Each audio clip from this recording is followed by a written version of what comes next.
we've got, what, 65 or 70 people on here now. This is fantastic because it's the first time we've ever tried a World Wings wide call. So I know we have people on here from Europe because I know some of your names and where you are. So that's exciting. And I see people from all over the United States too. So welcome. And we can't wait to hear what you all have to say. But I would like to just introduce a few of the international board members that are on this call. First, we have Susan Dennis. Can you wave, Susan? Hi. Susan is our recording secretary. She keeps all of our minutes straight, and all of you who are chapter officers hear from Susan quite regularly. Irene is VP membership. Irene, I know I saw you there. And Irene lives in Florida. And Susan lives in LA. We also have Linda Reynolds, who is in Florida, just south of Sarasota and Fort Myers. Linda is our communications person. She runs our wonderful website and does just so much. And we know her also as Data. And then I'm not sure if Leslie was able to join the call. Leslie's our JetWings editor. She still works full time, so I know she's probably not on. I don't hear anything being said. Okay, and so the last person that I see that is on the international board is Wendy Connect, and Wendy is our VP Charity. And as you know, Wendy also lives in the LA area, and Wendy led our search for a new charity when we made our international switch about, well, it's coming up on 2 years now that we voted on it.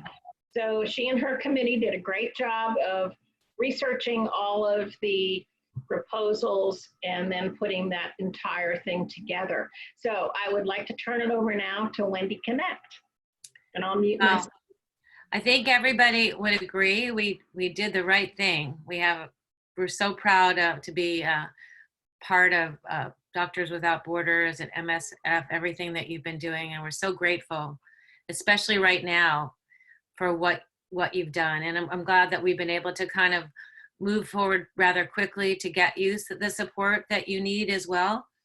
And thank you so much to Allison and Karen for being here and for orchestrating the call today. This is really exciting. It's our first, and maybe our first in a series. Who knows this, but so appreciative. Karen is our on-the-road speaker, and she is a mental health and psychosocial support specialist with MSF. She's a licensed clinical social worker. She's worked in the field for over 25 years, but with MSF for the last 10. And we're just very lucky to have her here today. And Allison Cody's been our liaison. I remember that first phone call to you asking if you could provide some information about MSF. And so, we've come a long way from that first day, and I'm glad we're here today, and just want to thank you and hand the program over to both of you. Thanks. Thank you so much, Wendy. And thank you everyone for joining us today. It's amazing to see 78 participants are on this call. That's the largest I've ever seen so far. We know it's very troubling times, and you've really come through for us. We appreciate your support so much. And we're really excited for this opportunity to speak with you all. And we are recording as well, so this will be able to be shared with other World Wings folks that are unable to join us today. And so I will hand it off to begin. I'll come back a bit later, but hand it off to my dear colleague, Karen, who some of you might have met already, but she's so happy to be back here. And Karen, you can take it away. Wonderful. Thank you, Wendy. Thank you, Nancy. Thank you, Allison. And yeah, 78. Uh-oh, we lost one. 77. Where'd they go? But no, wonderful to see all of you. Yeah, and to have this invitation to speak. So I'm going to talk for about 20 minutes, kind of my background with MSF, and then we're going to go back over to Allison, who's going to give us kind of an overview of what MSF is doing with COVID-19 at this time. and then we'll bop back to me and I'll talk a little bit about mental health and COVID-19. But we're definitely going to leave a good 15 minutes, maybe more if we've got it, for Q&A. So what I'm going to do now is share my screen. So you've got some PowerPoint photos to look at. And then at the end of my 20 minutes, I'll bring us all back. So, all right, there we are. So yes, I have been working with MSF for the past, on and off for about the past 16 years. And I think pretty much this is a known thing, but I'm just going to say it. So Médecins Sans Frontières is Doctors Without Borders. That's the translation. And pretty much worldwide, we are known as MSF, just by that French acronym, pretty much any country you're in. So in my time with MSF, I have worked in 11 assignments over 9 countries, pretty much in Africa and Asia. Now, my most recent was in Uzbekistan. That was a tuberculosis project. Now, what my general way of working was I would go in country for about a year, and then I would come home to the US for 2 to 3 months. And then I would sleep, rest, right? See my friends and family, and then get a new assignment to a new country and go again for about a year. So that's how I worked for many of those years. And I've worked in many different types of projects with MSF. So I've worked with HIV and AIDS, tuberculosis, natural disaster, active and post-conflict, sexual and family violence, and also man-made or human-made human-induced disaster. Today, what I want to do is highlight my time in Indonesia, because it gives a really good overview of different types of projects that MSF works in. But first, this is Kissing Carrie at my animal sanctuary I volunteer at. Greets us at the door when we come. But I want to answer the question about, how did you get into this work? How did you get started with MSF? Because I'm always asked that. So to answer that, I'm going to take you back to 2002. So that year, I received a phone call that my sister, my only sibling, had taken her own life. So it was a very difficult year for me, as you can imagine, just a lot of anger. Actually, I was pretty shattered for about a year. At the end of that year, in 2003, I had another significant family loss. So again, another difficult year for me. But by 2004, I was kind of coming out of that. I had a sense of understanding and acceptance of what had happened. And I really kind of relooked at my life and asked, am I doing everything I want to do? Kind of having that little cliche of life is short. You better do what you want to do. So when I asked that question, the answer was no. What I really wanted to do was international aid work. So as a kid, I had lived overseas, and I traveled throughout Europe and Asia quite a bit. My parents took me to places like Dachau, where I saw the cruel realities of humanity. And in traveling places like Russia and Laos and Thailand, I really saw a world outside of kind of middle-class America, if you will. So by 2004, I had been working in mental health in the United States for about 15 years in hospital and community-based settings. I'd earned a master's degree in social work and became a licensed clinical social worker. So it was my dream to take these skills, this education, and work with people who were dealing with emergency and crisis. So that's what I did. Now, I looked at a lot of agencies, actually, before I landed on MSF. I really appreciated MSF because of their principles. So the impartiality, the independence, the neutrality really made sense to me, but also because they're a team effort. So I knew if I went out with them, there would be a team of people, a doctor, a nurse, an interpreter, a cook, a cleaner, a driver, right? Everything would be taken care of so I could focus on mental health. So something that's not really known is 45% of the staff working with MSF in the field are non-medical. So it takes a lot behind the scenes to do what we do, right? Logistics and administrative. So I was successful in my interview, and I went into a pool of aid workers who were waiting for placement. I sold most everything I had, put the rest in storage, and just waited. So this is actually a photo of the 2004 tsunami in Southeast Asia. So that was happening, when this happened, we had an influx of non-governmental agencies and money earmarked for tsunami. It was a huge response internationally. There were actually like traffic jams of convoys of aid workers in this area of the tsunami. So pretty quickly, within about 3 months of MSF landing there, we realized, you know what, our help is not needed here. The government is functional. We have many other organizations who are up and running and providing medical care. So we decided we were going to back out of tsunami.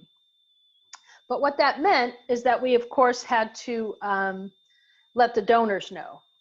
We had gotten a lot of money earmarked for tsunami. And so what we did was we sent this letter that basically said, you've given us money earmarked for tsunami. We've decided we're no longer needed in that actual emergency. We would like to either refund your money, give it back to you, or move it over for unrestricted use. Most donors said just move it over for unrestricted use, which was incredible. So being in Indonesia, we decided to look around and see what else might be happening. So in this Aceh region, you can see on the map, there had been a 30-year civil war between the Achenese people and the government of Indonesia. So they had been fighting for 30 years, wanting independence. When tsunami hit, this was ground zero of that tsunami, both sides decided they'd lost so much and they signed a peace treaty. So that was our opening. We decided to go into Aceh and see what was needed. So when I first went in and was doing some, initially we did an independent needs assessment. We didn't find any medical needs, but we found huge mental health needs. So these are people who had suffered with torture, kidnapping, disappearances. Entire villages had been attacked and destroyed during that 30 years. So we saw a huge need for that. So my job was to go in to speak to community leaders, to village elders, and talk about mental health and what we might be able to offer. Now, when I first got there, I was met with a lot of anger and resistance. Basically, people were saying, you know, we've been at this for 30 years. We've never seen anybody. But here comes tsunami. Look at them. They're getting new houses. They're getting supplies. They're getting everything they need. So one elder actually summed it up. And he said, 20 minutes of water, look at the response. 30 years of war, nothing. Yeah, very true. So this was my team in Aceh. Now, another thing that's not very known is in MSF, in all of our projects, 90% of our field staff are hired locally. They're national staff from the same country we're working in. Only 10% are international staff like myself. So when you think about me out there as a mental health officer, I'm actually not the one seeing the patients. The local counselors are seeing the patients. Now we do that, and this is actually very important with COVID-19 right now. We do this because these people know what's going on. They know the language, they know the culture, they know the community, they know the issues, right? So it makes sense that they would be the front line seeing the patients. I have to say, one of the main reasons I've stayed with MSF so long is the national local staff. My teams have been incredible. So I went out on a basic stipend, and healthcare. So I was not a volunteer, I was actually a professional, and this was my job for the year. Now my team was a mix of master's level psychologists, but also lay counselors. So lay counselors are people who have no background in counseling. They don't have any education in counseling or mental health. They just want to help people. So we have them come on the team and train. So having worked in many contexts, in many projects as a manager, it's really taught me the intense need for flexibility and sensitivity. So as you can see in this graphic, this kind of shows what my job was. So this is the local counselor seeing a patient, and then I'm back behind. I'm over here sitting with an interpreter, and that interpreter is doing their very best to track what's being said in the conversation so that I can later give feedback to the counselor. So offering professional guidance, clinical supervision to the counselors at a later time. Now, in many places where I've worked, I come across people with persistent and chronic mental illness. And it's a lot of people are like, oh, yeah, you think about mental health, you think about crazy or psychotic. And that's not most of what the job is with mental health and MSF, but here and there we do see people who are desperately in trouble with dealing with those issues. So what I'm generally doing is what's called psychosocial care. So that's where we're trying to help just the general population deal with the consequences or the reactions to trauma and stress, right? So these are our goals. I'll use an example. So let's say we've got a woman who comes in and she has persistent headache, fatigue, and she can't take care of her children. So the first thing the counselor will do is talk to her about what's happening for her. I'm here with you, I'm listening, trying to decrease that suffering. Then we're going to educate her on perhaps these physical reactions you're seeing, the emotional, the behavioral, the cognitive, all these reactions are consequences to the stress and trauma. Then we're going to kind of reconnect her to her environment, right? Oftentimes in these areas, the trust has been broken down. So we really want people to reconnect with their neighbor, with their family, with other people who are dealing with similar issues. We're going to increase her coping and emotional support by teaching some interventions, maybe basic breathing exercise, other grounding exercises, increase her resilience or her ability to bounce back, if you will.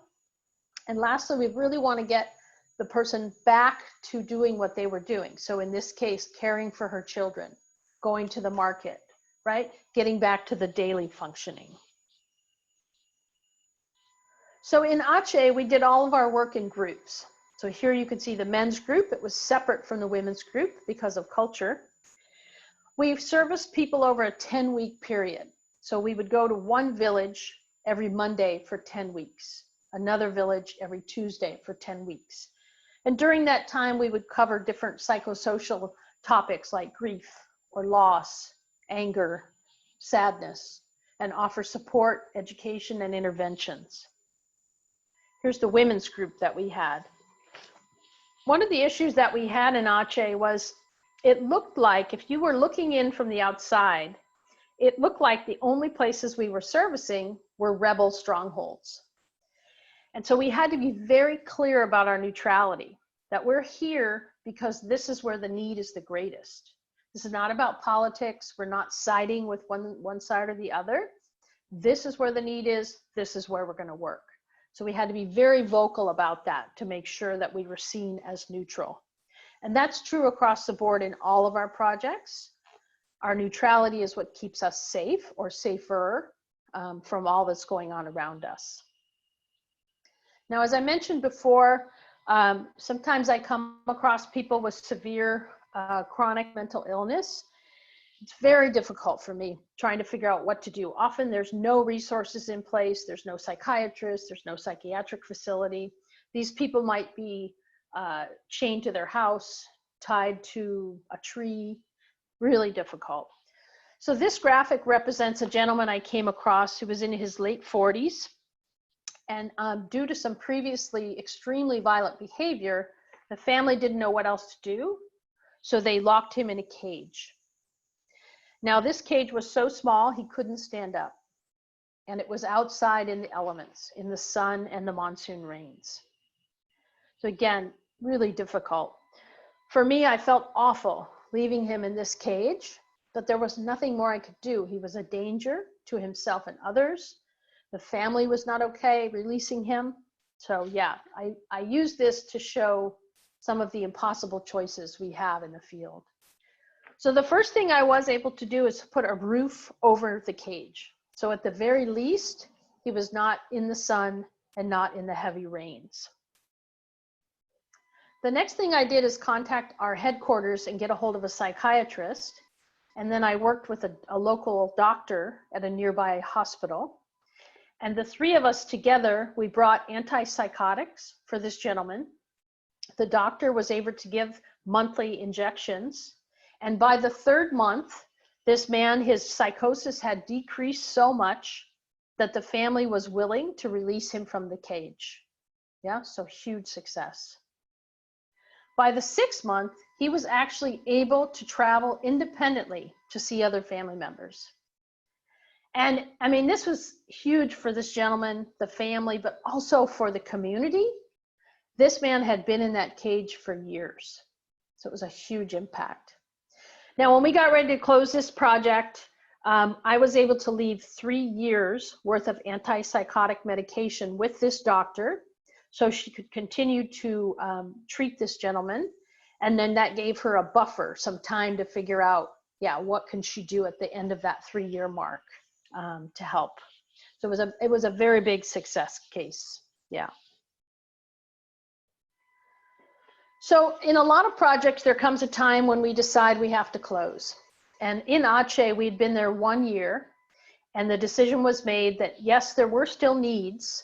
We still had a wait list, actually, of villages who wanted to work with us, but they weren't desperate needs. And that's what MSF is always trying to weigh out. How do we know where we can be? We have a finite number of staff and money. Where's our best place to be? So the decision was made for this project to close. And it's difficult, you know, as I said, the relationship with the national local staff is, yeah, it's lovely, and it's hard to say, okay, we're closing now. But with that, the team on the ground, we had decided we wanted to do our closure with integrity, if you will. We didn't want these people to feel forgotten. This 30-year war, then we're there for 1 year, and now we're like telling them, okay, gotta go now. So it didn't feel okay. So what we did, the team put together a project, a photo exhibition and a booklet, and approached headquarters and asked if we could do this big kind of bearing witness, if you will, project.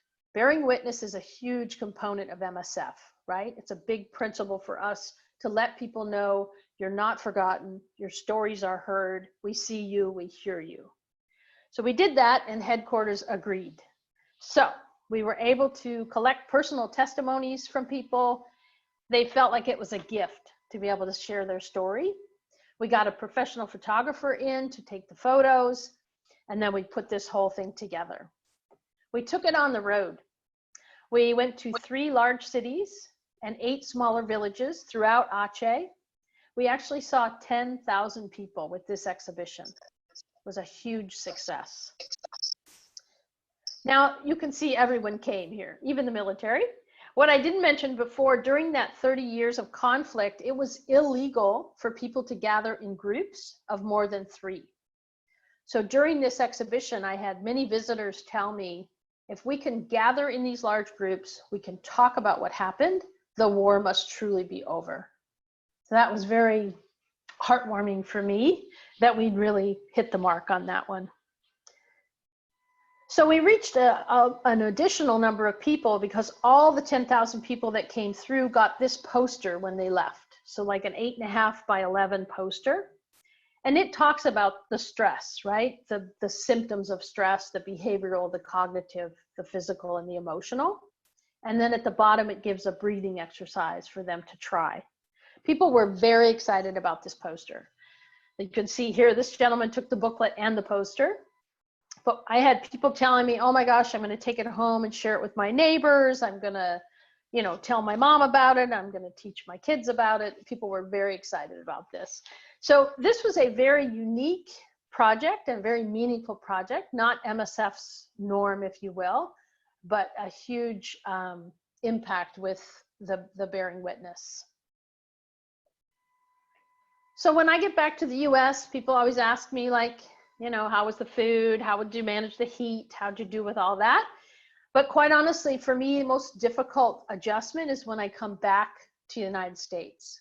Not going, I adjust pretty quickly in the culture, but coming home is more difficult. And I think it's a lot about just how striking how much choice I have here, how luxuriously I live here in the United States. I see that from the variety of apples in the grocery store to the brands of shampoo I have to choose from. It's really given me a tremendous appreciation of my life here in the United States, and I feel much gratitude. And it's especially true right now in dealing with COVID-19, right? And how we are able to social distance and what we can do. So it's always wonderful for me to be able to share my stories with people. So I really appreciate you having me. I'm just one person, but I am part of 43,000 field workers right now working more than 70 countries, 450 projects. So as I said earlier, one of the main reasons I've stayed is the local national staff. And it's so incredible to be able to work with them side by side, help them with training, and know that they are empowered, right? And that even post MSF, they'll have a better shot at some jobs and some skills. And it's really amazing to help lift them as well. For me, yeah, MSF is way more than a job. It truly is soul work, and it's been life-changing for me. So I would say thank you for all your support, all your generosity. Yeah, huge, massive thank you for all your fundraising efforts. A special thank you for David Jeffrey Designs for their generous donation of the 20% of all online retail sales. That's amazing. And I'm going to say thank you, and we'll be back, but I'm going to turn it over to Allison. So let me get my share screen out. Great. And go ahead. That's so wonderful. Thank you, Karen. And thank you all for staying with us. I thought it would be really important to communicate today as well about the current pandemic that has touched all of our lives. At MSF, we have seen COVID-19's impact on our own country in the United States. We've seen the great impact it's had on devastating countries where the health systems are highly functioning. So where our office is based in New York City, it was absolutely shocking to see that had become the epicenter of the global COVID-19 pandemic. And with that, MSF works in 73 countries currently around the world, and it has affected, the COVID-19 virus has affected every one of our projects. Whether there are very high caseloads or not, we've had to prepare. And so our main concerns during this pandemic are the most vulnerable populations, as is normally our focus in all of the work that we do. So in vulnerable populations, we're talking about crowded refugee camps and internally displaced populations living in camps and informal settlements. For those populations, we think about MSF's projects in Greece, on the island of Lesbos, for example. We're working in Moria camp on the island. This camp was built for about 3,500 people, and it's currently hosting nearly 20,000 refugees. So these are populations that do not have the option to shelter in place or socially distance. They lack water and sanitation, hand washing stations. They lack running water in some areas. Similar scenarios are in Bangladesh, where the Rohingya population that had fled violence in Myanmar or Burma, there's now about 1 million Rohingya refugees living in precarious situations in Bangladesh, overcrowded camps, lack of access to healthcare. So we're thinking about those populations right now. In Burkina Faso, it's not been reported widely. You won't necessarily see it on the local news channels across the US, but in Burkina Faso and West Africa, it's now one of the largest humanitarian crises right now, with about 800,000 people that are internally displaced, fleeing violence. And MSF is there preparing with this added layer of complication to all of our projects around the world, which is this coronavirus that is spreading. And we're also thinking about our populations that are living in conflict. At the beginning of the pandemic, the United Nations called on a global ceasefire, and it's just not really come to pass. We know that in Yemen, there's ongoing violence there. We know that in Afghanistan, the Taliban has refused to accept the ceasefire. So we're very concerned about those populations living in places of refugee settings, but then also in conflict. Another concern of MSF's is protecting our staff, because without healthcare workers, just like in the United States, if you cannot protect the healthcare providers, it's very difficult to stem this spread of the virus. And as part of that concern, we know that there's a global shortage of supplies of personal protective equipment, the PPE, and also with borders closing all around the world, airspaces shutting down, it's really difficult also to allow for healthcare providers to travel. So, and then also a third major concern of MSF's is to continue existing programming, to maintain regular healthcare services, life-saving services in these 73 countries where we're working. We cannot forget that babies are always going to be born, whether there's a pandemic or conflict. So maintaining maternal health services, neonatal care is really important. At the same time that coronavirus is spreading across Africa, for example, we know that with rainy season upon us now, that means that there's going to be spikes in malaria cases. So we need to make sure that we're able to provide the care that we need. The seasonal malaria chemoprevention, this kind of mass blanket treatment and kind of vaccination campaigns that we run, that has to be able to continue.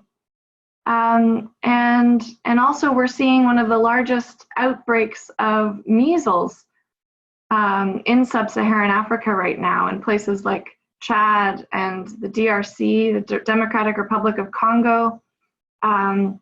We're seeing it in Central African Republic. Again, we need to protect these under 5-year-olds with measles vaccination campaigns. We can't allow the global pandemic to stop those kind of programming that will save hundreds of thousands of lives around the world. So we're working hard to protect vulnerable populations, to protect our staff and make sure that they have the supplies and equipment and medication that they need, and to maintain existing life-saving programs. So like I said, we're working all around the world in 73 countries. Not one has been spared from COVID-19. And so MSF has kind of a two-pronged approach. We are setting up operations, specifically dedicated health facilities to COVID-19. So in a lot of places, just like in the United States, there are health centers and hospitals that are dedicated health facilities for COVID-19 patients to protect the ongoing services of other healthcare facilities. So MSF is working in some of these dedicated centers. For example, in Mali, in West Africa, in Bamako, the capital, MSF is working in a Ministry of Health run hospital. It's a dedicated COVID-19 facility, and we are setting up oxygen production units because one of the main symptoms, as we know, of COVID-19 is limited oxygen in the blood. So oxygen concentrators and these production units are really helpful in a lot of the places where we have dedicated COVID-19 programs. So we are able to set up those kind of that kind of equipment to serve the patients there. And we also, if we're not giving direct care to COVID-19 patients, we're also making sure that we have emergency preparedness in place in our other projects. And that includes infection prevention and control measures. So we're preparing the hospitals and health facilities in case patients with COVID-19 show up. We're assisting Ministry of Health staff as well as MSF staff around the world work through triage and isolating patients, setting up separate wards to reduce contamination, and also just simple measures like distancing in the emergency rooms or in the waiting areas. We're making that separate from the rest of the hospital. So that's kind of infection prevention and control, and it can also include just simple reminders of hand washing and making sure that health facilities are clean. It also, protecting staff also includes a lot of training. And so that's part of our skill set, is we're able to train other Ministry of Health staff, our own staff, other organizations in these infection prevention and control measures. We're also assisting some ministries of health in the countries where we work, like in Cambodia, for example, in writing the guidelines for how the country will respond to COVID-19. So some of those guidelines are being used in the countries where we're working beyond MSF facilities. And then, of course, very important is also our health promotion activities. This is when we're working closely with the communities and passing kind of simple lessons on and spreading that throughout the communities where we're working. So it's like a partnership with the communities, teaching them about what COVID-19 is, what are the symptoms, and what to do if you or a family member become ill, and how to seek care. We've learned a really hard lesson. I'm sure a lot of you know that MSF was a huge responder in the West Africa Ebola outbreak in 2014 through 2016. There is a current Ebola outbreak in the Democratic Republic of Congo. And in that current outbreak, MSF learned a really tough lesson that we didn't include and involve the community in Eastern DRC early enough. We didn't explain why we were there. We didn't explain why our healthcare providers were working in these big isolation tents and wearing those kind of hazmat suits in a very frightening healthcare scene. And because of that, the community either didn't seek care, or there was actually kind of violent attacks on not just MSF, but other healthcare providers.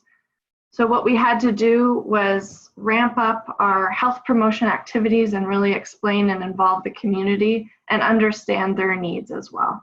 The same with COVID-19. So we're making sure that all of our responses include health promotion activities.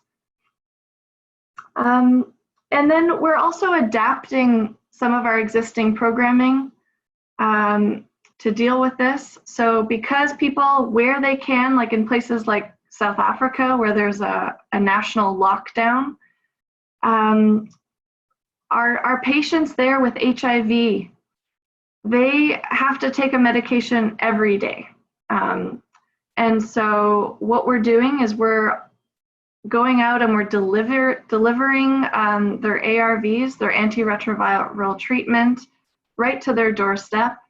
And we're also providing about 3-month supply of that medication so that they don't have to continually come every week to the clinic. So we're protecting our patients in that way. But still, our response, we're facing just enormous challenges. Like every other health responder around the world, there's this global supplies shortage. So we're trying our best to secure the supplies we need to be able to respond sufficiently.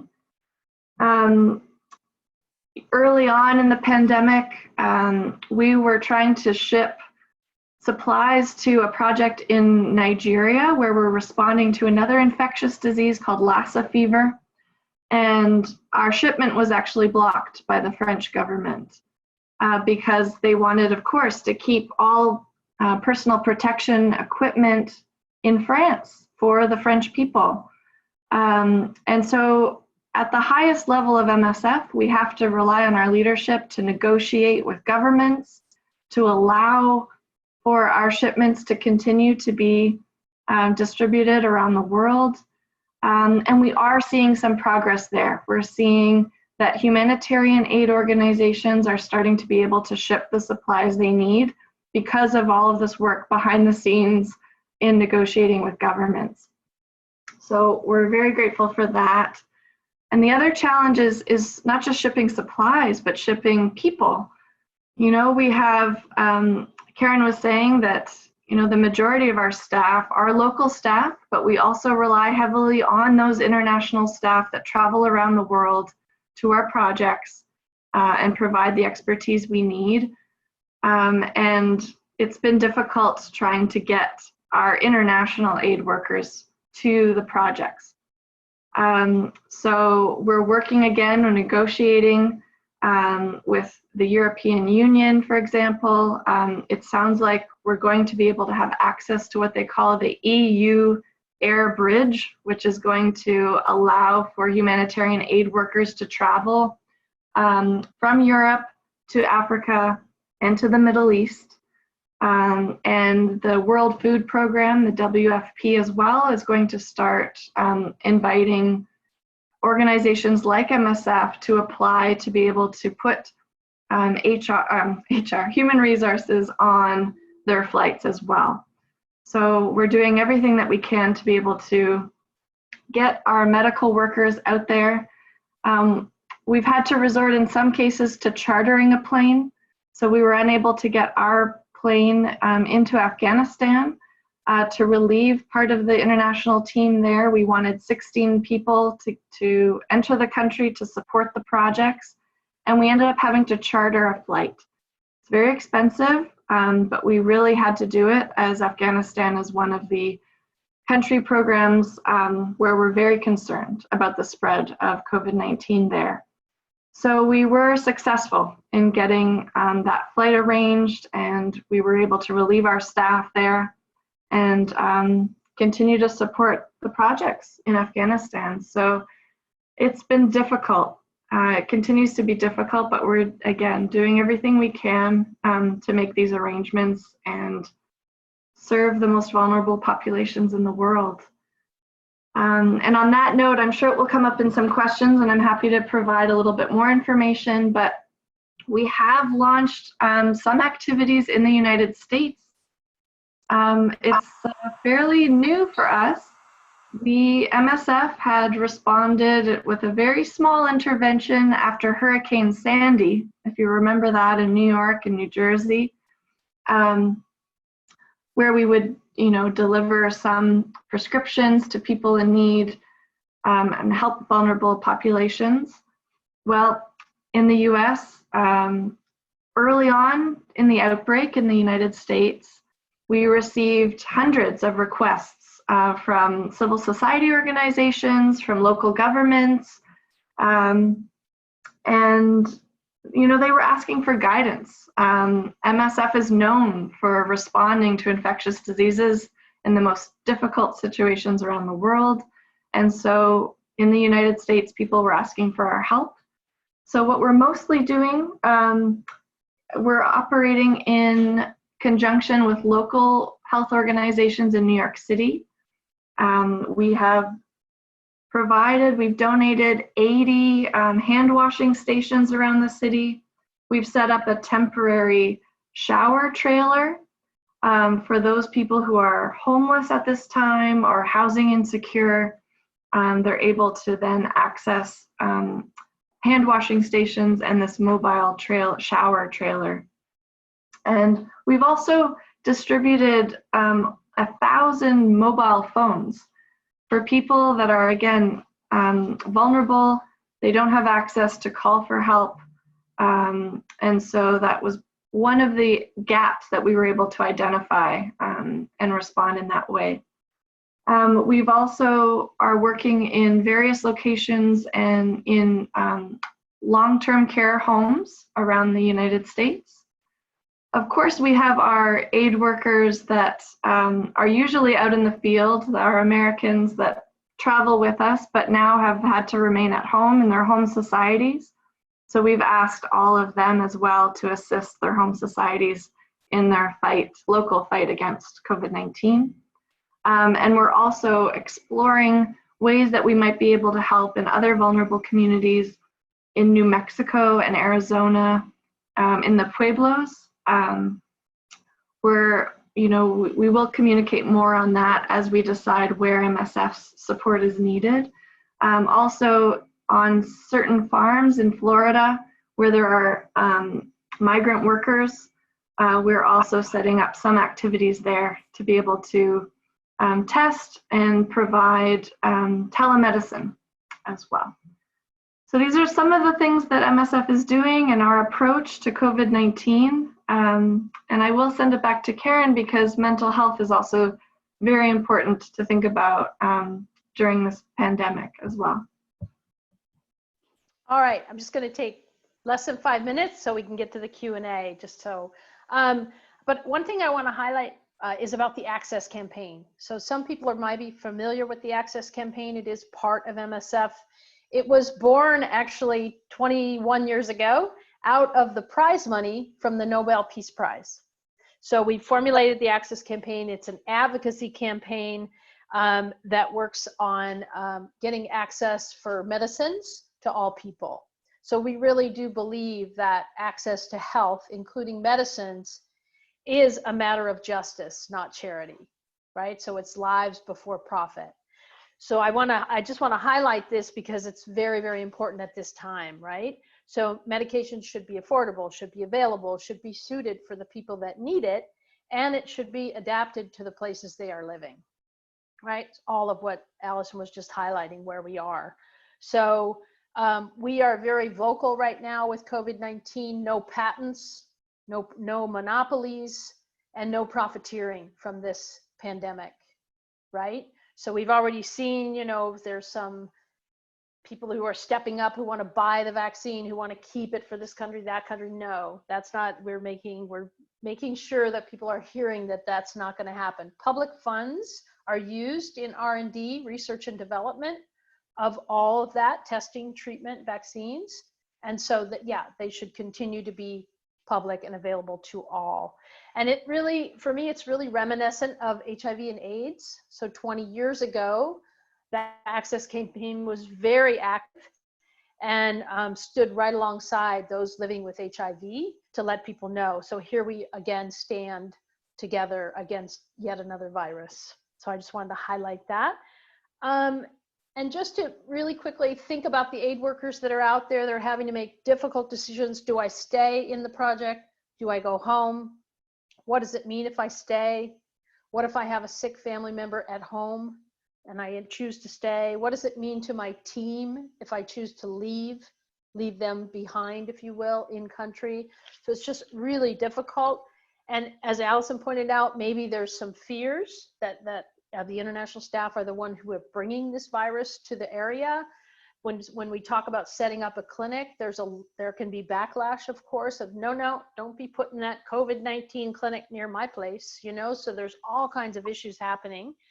And I think for me, one of the big ones is usually when I'm in the field, I have a rock, right? I have family and friends, I have headquarters, I have a country management team, all these really stable beings while I'm in the field that I can look to. But right now, all those stable places back home, the headquarters in Europe, they're all being impacted by this same pandemic. So it really kind of shakes that I can hang on, I can do my job right here because I know there's solidity up here. We're all in this together. So it really does impact a great deal. So that's kind of what I just want to say one last thing more personal to all of you, that this is really precarious times. I mean, as human beings, we like certainty, and we are living in very uncertain times from day to day. Things change, the rules change. Are we open? Are we closed? We don't know. So there's just a lot going on. And the one thing I would like to leave you with is that we are physically distancing, not social distance, right? So across the board, what I can tell you, from crisis intervention to disaster response to critical incident response, the biggest measure as far as how well you will fare is social connectedness. So whatever you can do to remain connected, doing these meetings, these face-to-face, absolutely essential. Talking on the phone, email, whatever it is, it's powerful to help us all get through this. So we're going to open it up for Q&A. So you can unmute yourselves. If you don't know how to do that, you can raise a hand and we can help you with that. This is Nancy. I was wondering if you could give us an idea of where the $42,000 that Red Wings has donated to you is being used. I think we'd all like to hear that. Sure. Thank you, Nancy. I can take that one, Karen. So I think at the very beginning of our partnership with World Wings International, we spoke about the great need for general support. Of course, that is what allows us to respond immediately during a humanitarian crisis. But this is really very challenging and interesting times, and that we find ourselves in right now, of course. And so we have decided to direct the funds from World Wings International to our COVID-19 Crisis Fund. Now, it isn't going to a one specific country context, but it is going directly to those efforts around the world to protect patients, the most vulnerable populations, from COVID-19. So that is where the current grant has been made, and we're so grateful. So I will continue as well through Wendy and Nancy, through you too. I can provide updates on how that response is evolving. It's rapidly evolving every day. We receive updates on new country contexts, new challenges that we're facing, but we really are, needing that support. And on our website, you can also actually find a full list of countries and how we're applying this COVID-19 response. So that's where it's directed. Do you, by any chance, have a particular story or two, a human interest one that you could share with us?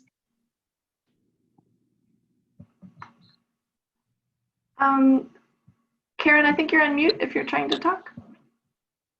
I was clarifying, directly related to COVID-19, is that the question?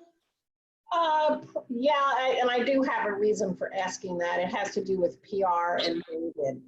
We're trying to really get some publicity about this. And I've been told by certain people that I need to have a really good angle, and we might find ourselves getting some major publicity out of this. So, okay. Allison, do you have anything on? Sure. I'm trying to think of one that comes to mind right now, but I know that we have access to blogs that are being shared by our aid workers that are overseas right now responding to COVID-19. And so we have some of those healthcare provider stories. And so what I will do is I'll go through those and then share a couple with you that have been made public And if you find, some to be the most compelling, you're very welcome to share those stories through your channels.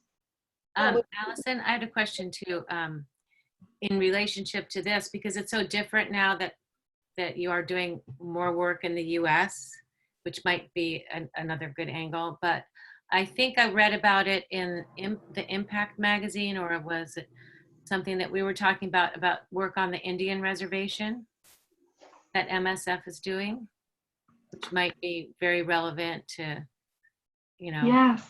to get press for the US, that Sure. yeah, it's out of the box from what you normally do, right? It sure is, yeah. And I think we're going to be communicating openly or publicly on that a lot more in the coming couple of weeks, because right now what's happening is, like any project, right before launching any type of project, we do what we call an explo, which is an exploration of the needs, and we do a needs assessment. So that is what's happening right now on reservation areas. And so we're still learning kind of where, assessing the gaps in the healthcare access or system where MSF can best provide help. So as soon as, knowing that there's an interest there, as soon as it becomes available, I will also share that with you. And I was thinking too, actually, we hosted, in terms of stories from the front lines, we hosted a series for a few weeks with Avril Benoit, who is our executive director in the US.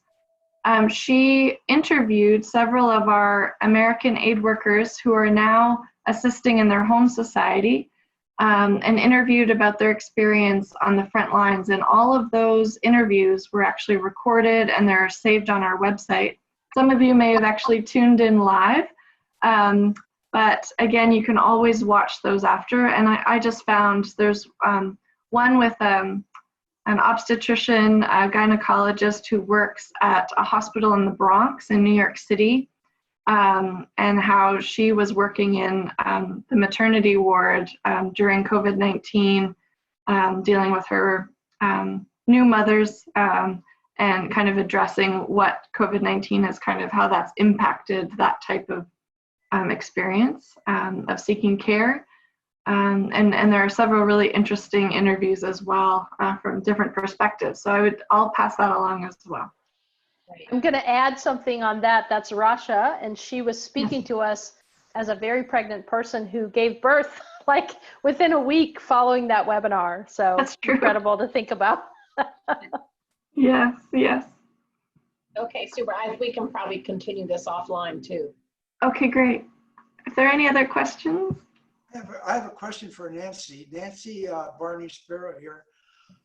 My question is, last year I made a contribution to Doctors Without Borders, and then I think I got something from you saying, well, I should send the contributions, any future contributions, directly to World Wings rather than directly to Doctors Without Borders. Can you speak to that? Well, it's because it goes under our name then. If you can donate directly to them, but just please indicate that you are a World Wings member. And I guess, Allison, I don't know how your accounting goes, but we would like to keep track because it helps us to know what the total giving is. Okay, I wanted to bring that up so everybody would be aware of that, because I was not aware of it when I sent the contribution directly to Doctors Without Borders. But now I will send it to, who do I send it to? World Wings. I sent it to. You send it to Leave Milan, our international treasurer. Okay. And then, but you can also do it directly to Doctors Without Borders. But if you would just indicate that you're a World Wings member and you want to have it credited into our spreadsheet that I'm sure somebody at Doctors Without Borders is keeping tabs of what our impact is. I think that might be a little bit harder. It'd be better just to send it to World Wings, because that way it takes the burden off MSF. But also, just so you know, every cent that you give goes directly. It just goes, if we funnel it through us, but we don't take out, there's no administration or anything like that. Just Right. Just There's to also, absolutely share. there's also a button on the website, a donate button on the website for you to donate to World Wings, and 100% of your donation goes to Doctors Without Borders. Okay, thank you for clearing that up. You're welcome. David, may I call on you, and can you, while everybody's here, I know they've all probably read the email, but if you wouldn't mind, can you do a little sales pitch for yourself and explain it? Maybe. Come here, Jeff. For words, David. So I am lost for words. No, we're just going to donate 20% of all of our retail sales to World Wings, which will go to Doctors Without Borders. And we're getting ready to open our wholesale. Well, we have already posted it on the wholesale side as well. So we're doing both the retail side and the wholesale side right now. And as soon as we get the Bougainvillea Home up and running, we're going to do the same thing, both retail and wholesale, with Bougainvillea Home retail sales and wholesale sales. And they're beautiful things. We Thank cannot you. thank you enough. Seriously. I appreciate everyone from World Wings who's placed an order, and it will tell you exactly how much you're donating to Doctors Without Borders as soon as you place your order. And we appreciate all of it, and we hope we can get a lot of donations in place. we do too. David, do you want to tell, you know, like an elevator pitch on yourself so everybody knows who you are, where you are, and what your business is all about? Well, after I left Pan Am, I went to Delta, and after I left Delta, my partner and I, Jeff, decided we wanted to do something. We were tired of corporate America. So we opened a wholesale business, and that was about 21 years ago. And we started out with the natural botanicals, which I know nothing about. And then we decided that we needed something we could ship out right away. So we decided to do handbags. And that went over pretty good. And then Oprah picked us up and put us in her favorite things a couple of years. And that helped a lot. And so we've been very blessed. And Jeff and I were talking and said, you know, we need to do something to give back now. And of course, the first thing that came to mind was World Wings, and then your charity, which is Doctors Without Borders. So that's how we got there. Incredible. Thank you. Wow, thank you so much. Yeah. This is beyond spectacular what you are doing. Thank you. It is. Thank you. Anyone else have Excuse questions? me. Yes, what is David selling now? What am I selling now?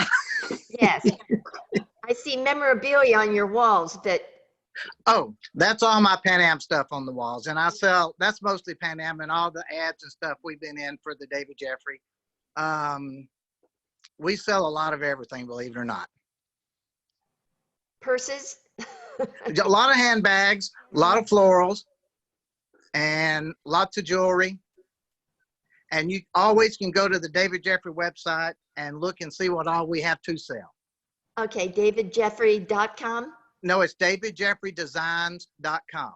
And the Thank Jeffrey is Jeffrey. His Thank you. mother spelled his name differently. Okay, thank you so much.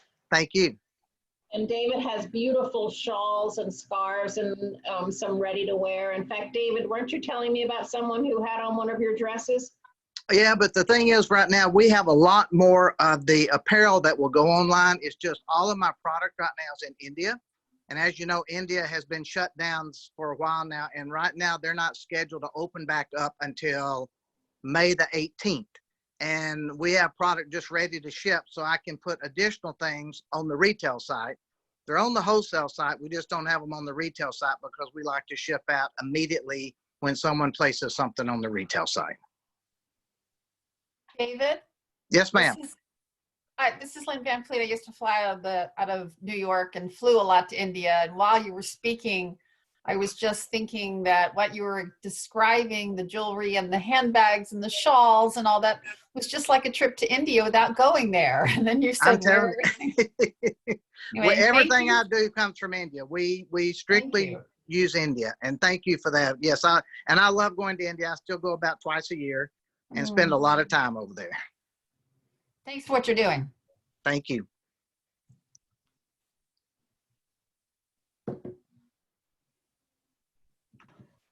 Does anyone have any last questions for Doctors Without Borders? I just unmuted myself so I could ask a question. Yes, Ruth.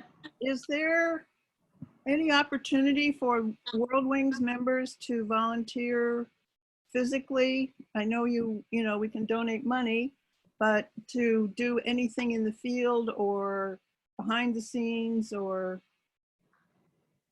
physically volunteer? Karen, do you have a response for that? I do. Yeah, so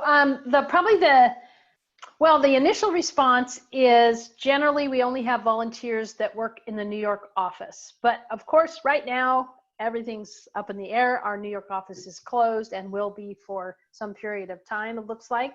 So probably your best bet to go to the website, doctorswithoutborders.org. In that top menu, there's one that says Take Action. And there's a drop-down menu in that says Volunteer. So I'm thinking that there may be more volunteer opportunities virtually outside of just New York City at, maybe not immediately right now, but moving forward. I think we're all going to have to make an adjustment to this kind of new normal, right? And I think that is part of what could be coming there. But that would be the starting point for that. Other than that, I mean, yes, certainly share on social media is huge for us, right? If you can really pass the message to the groups that you're involved with so they can know that we're out here and what we're doing. Yeah, so that's another way to absolutely help us. Good. Thanks, Ruth.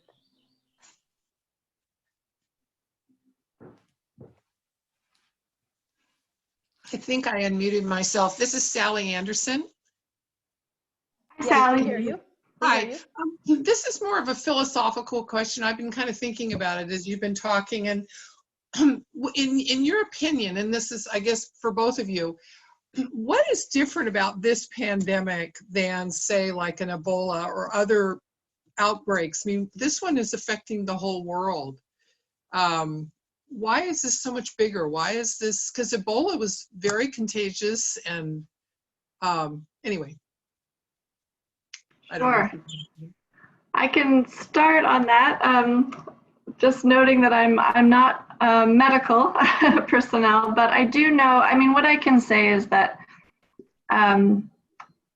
it is the novel coronavirus, right? Which means it's a new virus that we have never dealt with before. No health system, no scientist had encountered this type of virus in the past.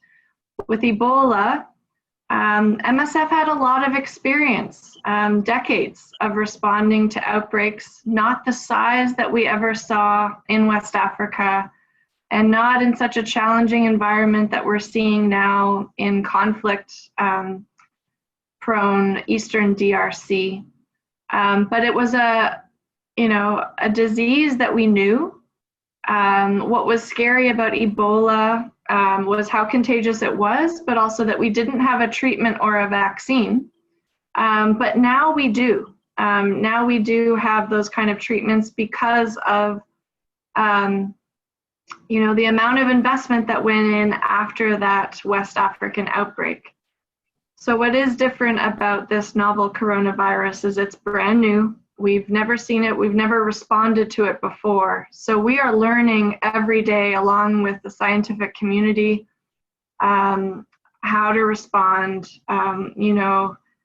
We're adding new symptoms later as we're discovering what to do. And the fact that it has spread throughout the entire world is also just so different.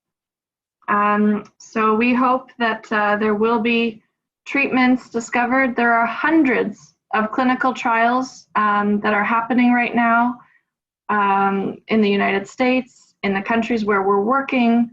Some of MSF's patients are involved in those clinical trials.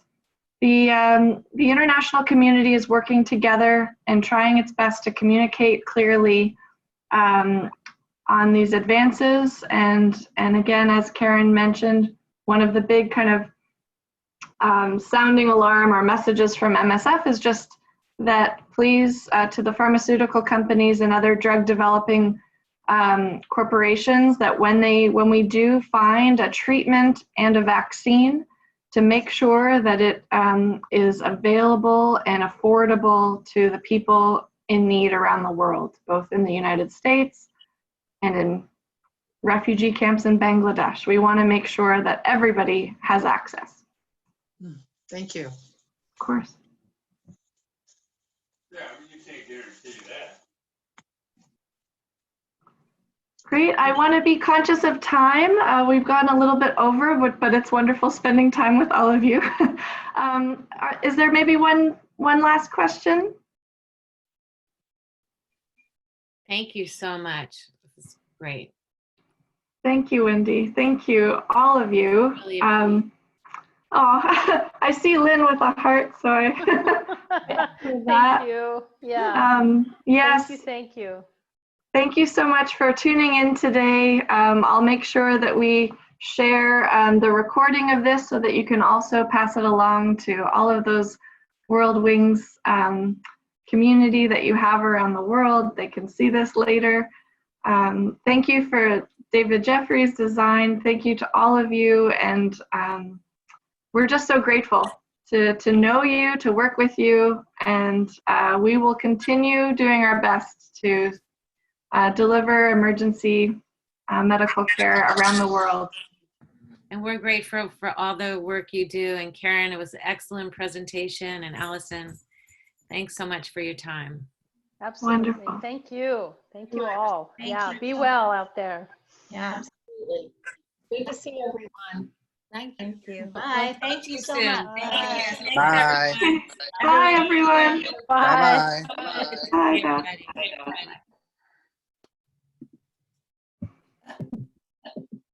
Okay.